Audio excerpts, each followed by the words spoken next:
कि इस संस्कारों को लाने के लिए सहज जिसके अंदर क्षमता है इन कलाओं की, कलाओं के माध्यम से संस्कार देने की, उसका प्रयोग कैसे करें।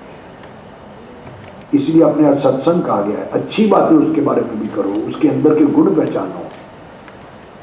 अपने आप कठिनाई है कि हमारी संस्कृति इतनी विशाल है, सब जानते हैं, परंतु कथनी और करनी में अंतर आ गया हुआ है। बातें बड़ी, व्यवहार नहीं।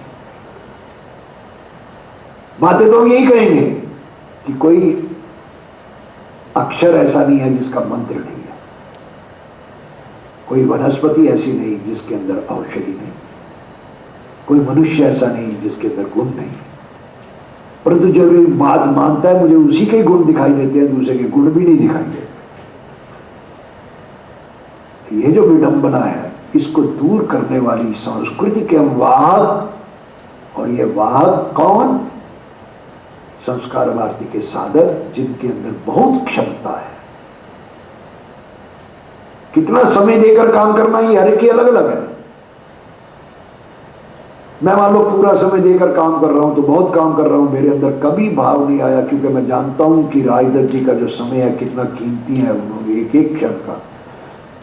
मैं जानता हूं डॉक्टर डिगलूरकर कैसे हैं, मैं एक एक को जिन जिनको जानता हूं उनको देखता हूं कि परिवारों को किस प्रकार से कष्ट सहते हुए, परंतु प्रसन्नता पूर्वक इस काम को लिए लगे हुए हैं। तो उसके पीछे की उनकी प्रेरणा यही राष्ट्रभाव, यही मां की भक्ति जगाने का काम,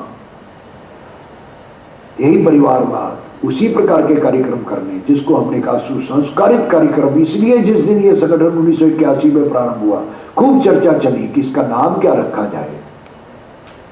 नाम आया कला भारती। फिर वही बात आई कि कलाओं के तो संगठन बहुत हैं, परंतु उसको संस्कार देने की क्षमता, संस्कार देने कौन सी, वो भी भारतीय अनुसार, जीवन के दर्शन अनुसार, विविधता में एकता के अनुसार, परिवार के बारे में सोच के अनुसार आगे बढ़ने वाले, इस प्रकार के। और सत्य की भी भारतीय दृष्टि। पश्चिम की दृष्टि क्या है, जो राजनीति आज छाई हुई है कि 100 बार झूठ बोलो वो सत्य हो जाता है। भारतीय दृष्टि क्या है, सत्यमेव जयते, सत्य की ही विजय होगी, पीढ़ियां दर पीढ़ियां लगी रहें।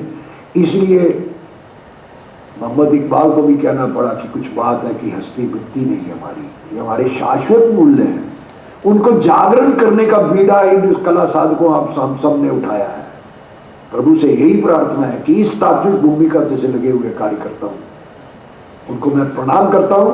आपके कारण वास्तव में संस्कार भारती का नाम बहुत ऊंचा है। आज आपने एक नया इतिहास रच डाला। अभी तक अखिल भारतीय कला साधक संगम होते थे, प्रांतीय होते थे, क्षेत्रीय होते थे, लेकिन विभाग अनुसार भी हो सकते हैं कलाकार इकट्ठे होकर चिंतन करके अपने विभाग के बारे में, परंतु उनकी दृष्टि अखिल भारतीय है। माजा गोवा कहना बहुत अच्छा है, साथ साथ क्योंकि इन सबकी ये भी दृष्टि है कि हमारी गोवा ने विश्व के बारे में, विश्व को क्या क्या दिया है, चिंतन विश्व का ही रहा है, ब्रह्मांड का ही रहा है। ऐसे सब कला साधकों को मैं प्रणाम करता हूं। इससे अधिक कुछ कहूंगा नहीं, क्योंकि मुझे पता है कि इस पहला ही सत्र देरी से हुआ है और इसके बाद के सत्र और समय पर हो, समय निश्चित है। और यह भी मुझे पता है कि मेरे पश्चात एक अद्भुत व्यक्तित्व आपके सामने आने वाला है, जिनकी साधना ही बोलने वाली है। जैसे श्रीमन राजदत्त जी बोले थे अगले सत्र में, वो भी आने वाले हैं।